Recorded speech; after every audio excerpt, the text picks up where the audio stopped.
तो स्टार्ट करते हैं प्रश्नावली 13.2। इसका पहला प्रश्न आपको 5 वाक्य दिए हैं। वो वाक्य में कौन सा वाक्य आपको प्रतिलोम अनुपात का लग रहा है या फिर कौन सा प्रत्यक्ष या फिर सीधा अनुपात का लग रहा है, उसका आंसर आपको देना है। जैसे कि पहला क्वेश्चन है आपका कि पहला वाक्य ऐसा बताया गया है, वाक्य ऐसा है कि किसी कार्य पर लगे व्यक्तियों की संख्या और उस कार्य को पूरा करने में लिया गया समय। हमने अभी देखा था कि मान लेते कोई एक कार्य है, उस कार्य को 15 लोग, ये व्यक्तियों की संख्या है और ये आपका समय है। वो मान लेते 15 व्यक्ति उस कार्य को 5 घंटे में खत्म कर रहे हैं और उसी काम को अगर मान लेते मैं व्यक्तियों की संख्या बढ़ा देता हूँ, 15 की जगह 20 व्यक्ति कर दिए, तो जाहिर सी बात है कि वो काम 5 घंटे के अंदर अंदर खत्म हो जाएगा, मतलब 5 घंटे से कम में खत्म हो जाएगा। मान लेते हैं कि 3 घंटे में खत्म हो जाता है। मतलब क्या है कि हमने व्यक्ति की संख्या बढ़ाई, लेकिन उससे ये संख्या बढ़नी चाहिए थी लेकिन ये कम हो गया, तो मतलब आपका यह वाक्य है वो प्रतिलोम अनुपात का है, प्रतिलोम समानुपात का है, समानुपात। समझ गए? ओके, वही देखा हमने क्या व्यक्तियों की संख्या अगर बढ़ा देते हैं तो ये भी बढ़ना चाहिए समय जो उसके अकॉर्डिंग है, लेकिन यहाँ पे देखा व्यक्ति की संख्या बढ़ाई लेकिन हमारा समय कम हो गया, मतलब यहाँ बढ़े यहाँ पे कम हो गया, तो प्रतिलोम अनुपात का है। सेकंड वाक्य ऐसा है, एक समान चाल से किसी यात्रा में लिया गया समय और दूरी। देखो दूसरा ऐसा है कि मान लेते कि आपकी चाल समान है, चाल क्या है, आपकी चाल समान है, और ऐसा बोला गया है कि यात्रा में लिया गया समय, मतलब मान लेते कि ये समय है और दूसरी दूरी।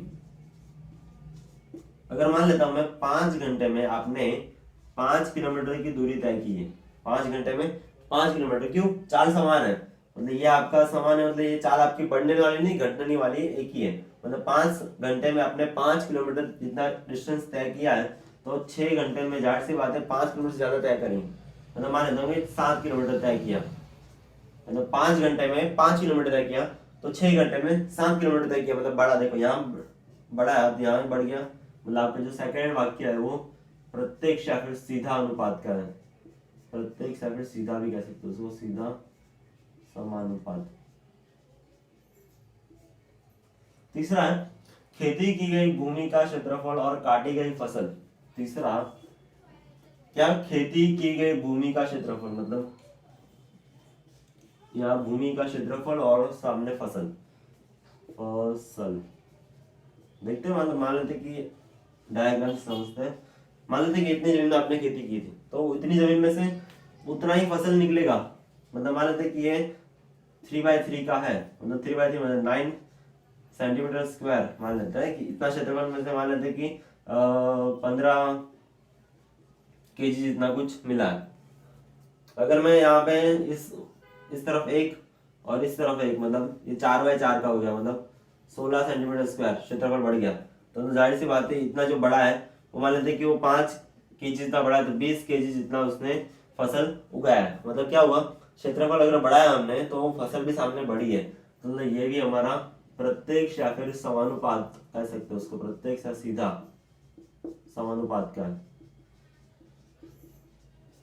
समझ गए? तीसरा, एक निश्चित यात्रा में लिया गया समय और वाहन की चाल।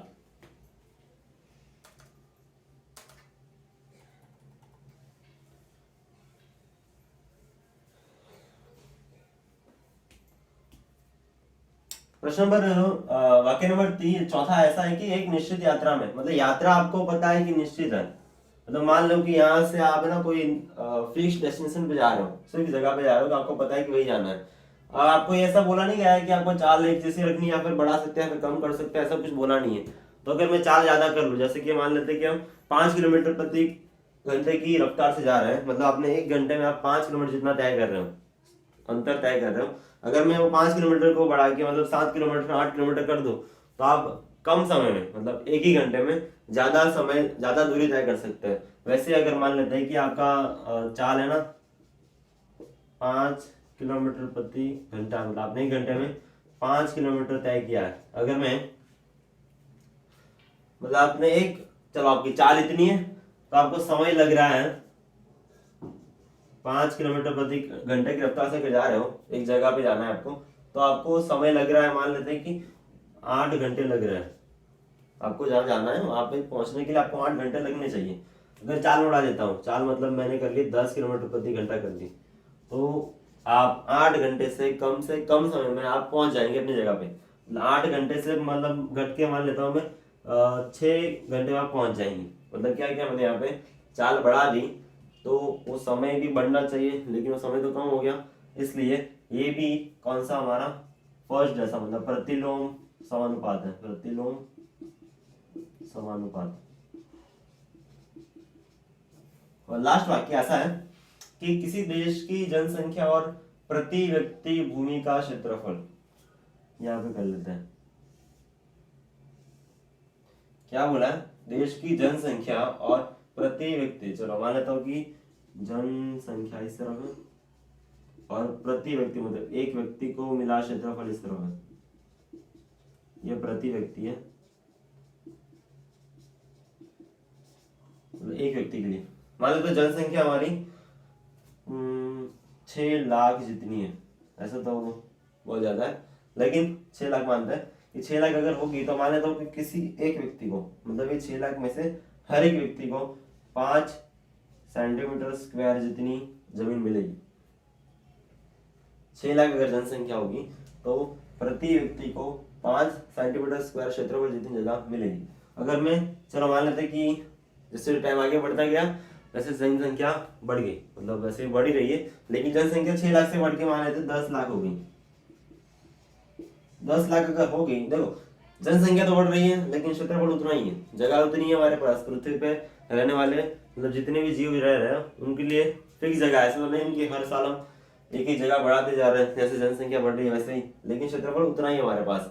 तो जनसंख्या अगर बढ़ गई तो क्षेत्रफल देखो उतना का उतना ही है, मतलब मान लेते हैं कि टोटल क्षेत्रफल 100 सेंटीमीटर स्क्वायर जितना है, मान लेते हैं कि एक जगह मतलब क्षेत्रफल इतना ही है और जनसंख्या उतनी है, जनसंख्या बढ़ रही है, तो पहले मान लेते कि उसके 4 भाग पड़े, 1 2 3 4, जनसंख्या बढ़ी तो वापस हमने उसके और भाग कर दिया, मतलब क्षेत्रफल कम होते गया। तो 5 सेंटीमीटर स्क्वायर था, मान लेते कि अब सबको 1 सेंटीमीटर स्क्वायर जितनी जगह मिल रही है, मतलब अगर जनसंख्या बढ़ रही है तो क्षेत्रफल बढ़ना चाहिए लेकिन वो कम हो गया। तो ये भी हमारा कौन सा प्रतिलोम समानुपात का क्वेश्चन है।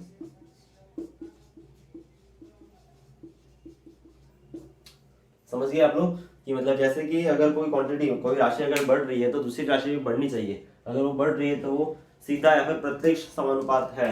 अगर एक राशि बढ़ रही है और दूसरी राशि घट रही है, कम हो रही है, तो हमारा प्रत्यक्ष नहीं प्रतिलोम समानुपात का वाक्य होगा।